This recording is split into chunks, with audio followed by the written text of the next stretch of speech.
এই বিয়ের রাত্রেই নাগর বা নাগরিক কি এমন হবে সেটা কি বলা যাবে? হ্যাঁ, সবে মাত্র বাজেট পাঠ করলেন আমাদের অর্থমন্ত্রী।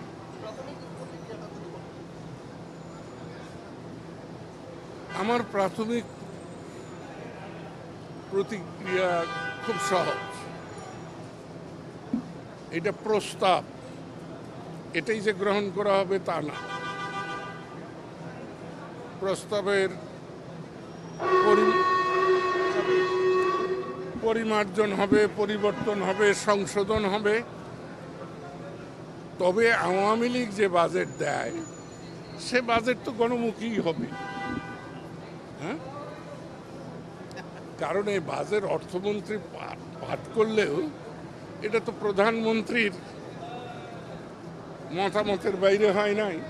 তাই বঙ্গবন্ধু কন্যা শেখ হাসিনা জনস্বার্থ বিরোধী বাজেট দেবে না, তবে সব দিক হয়তো রক্ষা করবে।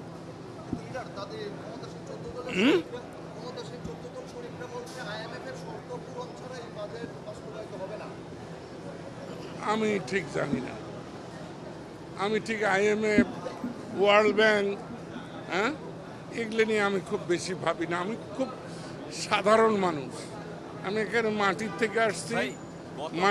লিডার, যেটা হলো যে আমরা তো এখন একটা মূল্যস্ফীতির মধ্যে আছি, দ্রব্যমূল্যের দাম ঊর্ধ্বমুখী, মানুষের নাভিশ্বাস হচ্ছে। সেই জায়গা থেকে এই বাজেট কি সেটা মূল্যস্ফীতি লাঘব করতে পারবে বা কতটা এটা করতে পারবে? গতবারের বাজেটও তো পারেনি, যতটুকু আমি দেখছি। কোনো বাজেট কি কোনোদিন পেরেছে নাকি?